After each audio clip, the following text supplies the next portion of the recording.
Channel पर आप सभी का फिर से स्वागत है। अगर आपने आज अपना पोर्टफोलियो देखा है तो आप जानते ही होंगे कि हर तरफ लाल निशानी दिख रहे हैं। हम इस साल की अब तक की सबसे जबरदस्त बाजार अस्थिरता देख रहे हैं।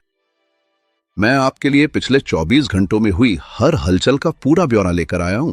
बढ़ते भू राजनीतिक तनाव और तेल की कीमतों के $100 प्रति बैरल के पार जाने से लेकर भारतीय बाजारों में मची भारी तबाही तक और अमेरिका के लिए एक महत्वपूर्ण सुपर वीक तक हमारे पास चर्चा करने के लिए बहुत कुछ है। मैंने डेटा का विश्लेषण करने और आज के जरूरी तथ्यों को जुटाने के लिए अपने एआई असिस्टेंट जेमिनी की मदद ली है। चलिए सीधे मुद्दे पर आते हैं। शुरुआत अमेरिकी बाजार से करते हैं। वॉल स्ट्रीट पिछला कारोबारी हफ्ता गिरावट के साथ बंद हुआ और फिलहाल भारी व्यापक आर्थिक अनिश्चितता के दौर से गुजर रहा है। शुक्रवार को प्रमुख सूचकांकों पर तेल की वजह से बढ़ी महंगाई के डर का असर साफ दिखा। डाउ 0.3% गिरा, S&P 500 में 0.6% की गिरावट आई और नैस्डैक 0.9% टूटा। आखिर अभी अमेरिकी बाजार के इस रुख के पीछे क्या वजह है? यह सब महंगाई के डर और सुस्त पड़ती विकास दर का नतीजा है।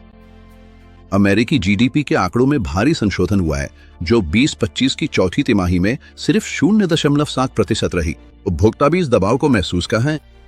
मार्च 2026 में university of Michigan consumer sentiment index गिर के 55.5 पर आ गया, जो 3 महीने का निचला स्तर है। लेकिन असली कहानी तो इस हफ्ते होने वाली हलचल में है। हम केंद्रीय बैंकों के सुपर वीक में प्रवेश कर रहे हैं। सबकी निगाहें इस बुधवार को फेडरल रिजर्व के ब्याज दरों पर आने वाले फैसले पर टिकी है। तेल की बढ़ती कीमतों के बीच बाजार डरा हुआ है कि फेड को महंगाई की दूसरी लहर से लड़ने के लिए दरों को लंबे समय तक ऊंचा रखना पड़ेगा। इस बीच टेक निवेशकों के लिए एनवीडिया की जीटीसी एआई कॉन्फ्रेंस इसी हफ्ते शुरू हो रही है। एआई की चर्चा और व्यापक आर्थिक हकीकत के बीच फिलहाल खींचतान चल रही है। अब भारतीय बाजार की बात करते हैं और दोस्तों, आज असली दर्द यही महसूस किया जा रहा है। भू राजनीतिक झटकों ने दलाल स्ट्रीट पर गहरा असर डाला है।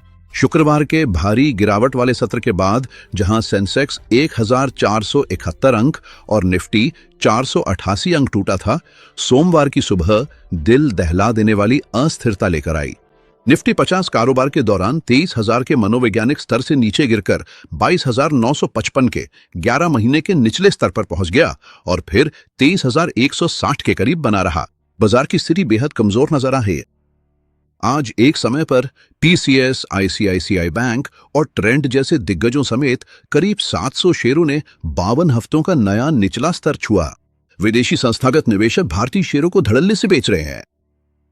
सिर्फ शुक्रवार को ही एफआईआई ने 10,716 करोड़ रुपए की भारी बिकवाली की, जो अक्टूबर 2025 के बाद की सबसे बड़ी निकासी है।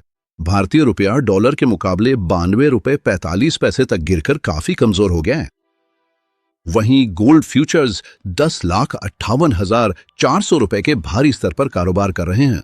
इंडिगो एयरलाइंस ने फ्यूल सरचार्ज की घोषणा की और अपने मिडिल ईस्ट फ्लाइट शेड्यूल को 150 दैनिक उड़ानों से घटाकर केवल 36 कर दिया। तेल और कमोडिटी में उछाल के बीच अल्ट्राटेक सीमेंट और जेएसडब्ल्यू स्टील जैसे मटेरियल शेयरों ने आज राहत दी। अंत में हम ग्लोबल मार्केट पर नजर डालते हैं। इस सारी घबराहट की मुख्य वजह मिडिल ईस्ट में बढ़ता हुआ संघर्ष है। हॉर्मुज जल डमरू मध्य, जो वैश्विक तेल के लिए एक बड़ी धमनी है, प्रभावी रूप से बंद है। ईरान के साथ युद्ध जारी रहने के कारण अमेरिकी हमलों ने खार्ग द्वीप को निशाना बनाया है।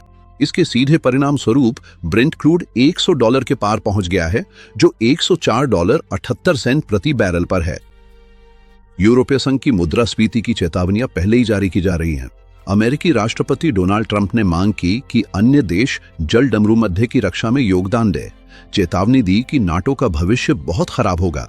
उन्होंने ये भी धमकी दी कि अगर चीन जल डमरू मध्य को खोलने में मदद नहीं करता है तो वे राष्ट्रपति शी जिनपिंग के साथ बीजिंग शिखर सम्मेलन टाल देंगे। लेकिन इस उथल पुथल के बीच बिटकॉइन मजबूती के स्तंभ के रूप में काम कर रहा है, जो वर्तमान में $74,000 के करीब है। संक्षेप में, बाजार फंसे उले आसमान छूटा तेल हर किसी पे एक टैक्स की तरह है। एफआईआई भारत में बिकवाली कर रहे हैं और केंद्रीय बैंक महंगाई से लाचार हैं। यदि आप एक निवेशक हैं तो यह समझदारी से काम लेने का समय है। अत्यधिक अस्थिरता एक याद दिलाती है कि जोखिम प्रबंधन और विविधीकरण क्यों महत्वपूर्ण है। इस बुधवार को फेड की टिप्पणियों पर पैनी नजर रखें। यह 16 मार्च 2026 के लिए आपका अपडेट है। सब्सक्राइब करें और मैं आपसे अगले वीडियो में मिलूंगा।